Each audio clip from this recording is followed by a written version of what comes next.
इस वीडियो में हम बात करेंगे 1976 की स्पेनिश फिल्म रेज रेवंस के बारे में, जो कहानी है आना नाम की लड़की की जो अपने इमेजिनेशन में जीती है और इसी इमेजिनेशन से बाहर निकलकर अपने परिवार की सच्चाई समझने की कोशिश करती है। ये कहानी पास्ट और प्रेजेंट दोनों को मिलाकर बताई गई है और इसकी शुरुआत होती है आना के बचपन से, जो अपने माता पिता और दो बहनों के साथ मैड्रिड में रहती है। एक रात आना को अपने पिता अंसेल्मो के कमरे से कुछ आवाज सुनाई दी। उसे पता चला कि वो किसी अनजान औरत के साथ है और अचानक अंसेल्मो की तबीयत खराब होने लगी। वो औरत डरते हुए कमरे से बाहर आई और आना उसे वहां से भागते हुए देखती रही। आना को पता चला कि उसके पिता की मौत हो चुकी है और फिर उसकी नजर एक दूध के ग्लास पर गई। वो चुपचाप उस ग्लास को अपने साथ किचन में ले गई और उसे धोने लगी। तब आना की माँ मारिया वहां आई और देर रात तक जागे रहने की वजह से आना को डांटने लगी, पर वो ज्यादा देर तक आना से नाराज नहीं हो पाई और हंसते हुए उसने आना को उसके कमरे में भेज दिया। मुस्कुराते हुए आना चुपचाप अपने कमरे में जाकर सो गई। अगली सुबह रोजा नाम की मेड आना और उसकी दोनों बहनों को फ्यूनरल के लिए तैयार करने लगी और तभी वहां मारिया आई। रोजा को हटाकर वो खुद आना को तैयार करने लगी, पर ये सब कुछ सिर्फ आना का इमेजिनेशन था। मारिया की असल में कैंसर की वजह से कुछ महीनों पहले मौत हो चुकी है और उसकी मौत के बाद से आना अपने आप को खुशी देने के लिए ये सोचती है कि मारिया अब भी जिंदा है। आना की मौसी पॉलिना उन बच्चों को समझाने लगी कि उन्हें फ्यूनरल के वक्त कोई मस्ती नहीं करनी है और पॉलिना के साथ वो तीनों अपने पिता की लाश के पास गए, पर आना अपने आसपास अनजान लोगों को देखकर डरने लगी। वो अपने पिता के पास भी नहीं जाना चाहती थी, इसलिए वो पॉलिना से दूर अपनी नानी के पास चली गई और कुछ देर बाद उसने अमीलिया नाम की उसी औरत को देखा जो उस रात उसके पिता के साथ थी। अमीलिया नाम की वो औरत अंसेल्मो के दोस्त की पत्नी है। आना अपनी नानी के साथ वक्त बिताने लगी और इस बीच अपने इमेजिनेशंस में वो खोने लगी। वो अपने पिता के जाने के बाद आजाद महसूस कर रही थी और इसी आजादी के बारे में सोचते हुए वो एक बेसमेंट में गई और उस बेसमेंट में एक छोटे से डब्बे में सफेद पाउडर पड़ा था। वो पाउडर असल में जहर था जिसके बारे में आना को अपनी माँ से पता चला था। आना, जो बड़ी होकर बिल्कुल मारिया जैसी दिखने लगी है, आज अपने अतीत के बारे में सोच रही है। आना हमेशा से ये समझती आई है कि उसके पिता ही मारिया की मौत का कारण है। मारिया एक म्यूजिशियन थी, पर आना के पिता से मिलने के बाद उनकी जिंदगी बदल गई, जिसके बाद उनकी आजादी भी छिन गई। इसीलिए आना ने वो जहर देकर अपने पिता को मार दिया था। उसकी मौत के बाद आना और उसकी बहनें पॉलिना के साथ रहने लगी, जो उन बच्चों को तमीज से रहना सिखाने लगी। पॉलिना के पास अब उन बच्चों की कस्टडी थी, इसलिए अब वो उन बच्चों को अपने हिसाब से कंट्रोल करना चाहती थी। उसका ये बर्ताव रोजा को भी पसंद नहीं आया। रोजा सालों से उस घर में काम कर रही थी और आना सिर्फ रोजा के करीब थी और उससे बातें करने पर आना को वो दिन याद आया जब उसे पता चला था कि उसके पिता का रोजा के साथ भी अफेयर था।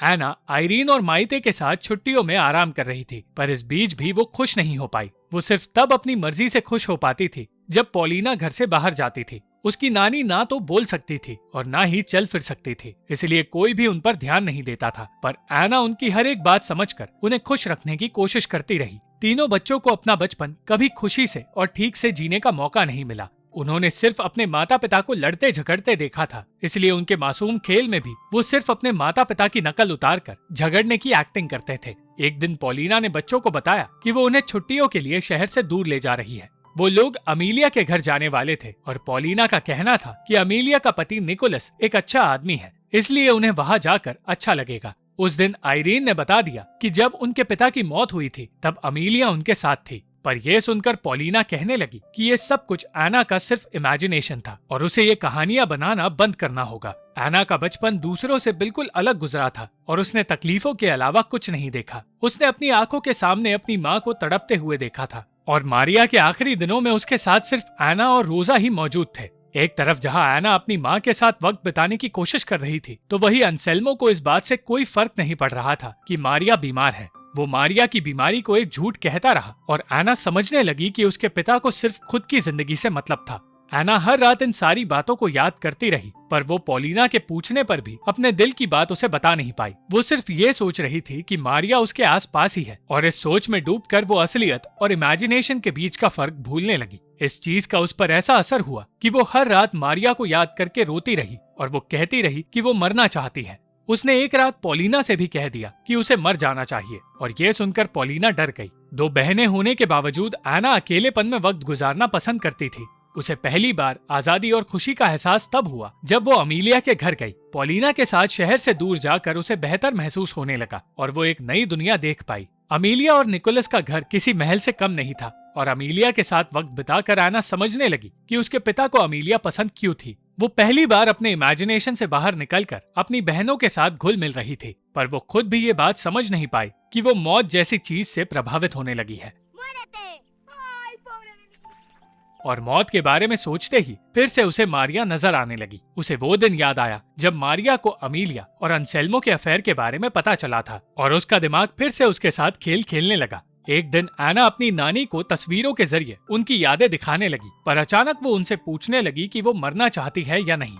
एना को लगने लगा कि उसकी नानी मरना चाहती है, इसलिए वो उन्हें मौत दिलाना चाहती थी। वो उनके सामने वही जहर लेकर आई, पर जब उन्हें पता चला कि वो जहर नहीं सिर्फ बेकिंग सोडा है, तो वो एना की नादानी पर हंसने लगी। कुछ देर बाद एना को पता चला कि उसका पालतू गिनी पिग रोनी बीमार है और वो तब तक उसे सहलाती रही जब तक उसकी मौत नहीं हुई। उसने रोनी को दफनाकर उसे अलविदा कहा और उसे इस तरह देखकर उसकी छोटी बहन मायते ये सोचने लगी कि आखिर मौत होती कैसे है और मौत के बाद लोगों का क्या होता है। एना अजीबोगरीब हरकतें करने लगी और तब उसके सामने निकोलस आया। निकोलस पॉलिना से मिलना चाहता था और उसे बताना चाहता था कि अमीलिया से शादी करना उसकी सबसे बड़ी गलती थी। सिर्फ रोजा जानती थी कि निकोलस और पॉलिना एक दूसरे से प्यार करते हैं और उस घर का कोई भी राज रोजा से छुपा नहीं। पर उस दिन ये सच एना की आंखों के सामने भी आने वाला था। अपने पिता की चीजें देखते हुए एना को उसकी बंदूक मिली। रोजा के कहने पर भी एना ने बंदूक छोड़ी नहीं, इसलिए रोजा ने कहा कि उसे पॉलिना से इजाजत मांगनी होगी। तब एना को पॉलिना और निकोलस के रिश्ते के बारे में पता चला। एना के हाथ में बंदूक देखकर पॉलिना डर गई और जब निकोलस ने उसके हाथ से बंदूक ली तो उसे पता चला कि उसमें गोलियां थी। गुस्से में पॉलिना ने उसे थप्पड़ मारा और उस रात एना ने फैसला कर लिया कि वो पॉलिना को जहर देकर उसे मार देगी। उसी रात दूध में जहर मिलाकर उसने पॉलिना के पास उस दूध के ग्लास को रख दिया। काम करने का नाटक करते हुए वो रोजा से बातें करने लगी।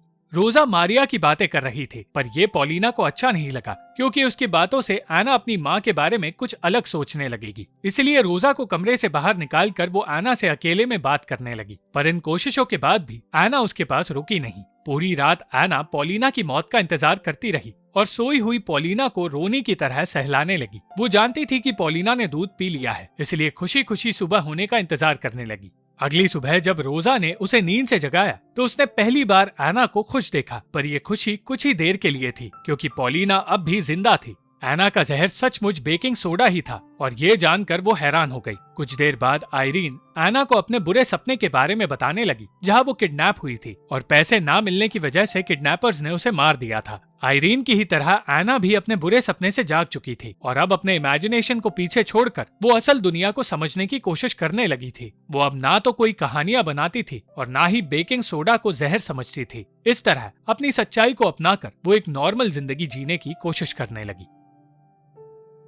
Thank you for watching this video. अगर आपको ये वीडियो पसंद आई तो इस वीडियो को लाइक, शेयर और इस वीडियो पर कमेंट जरूर करें और इस चैनल को सब्सक्राइब करना मत भूलना।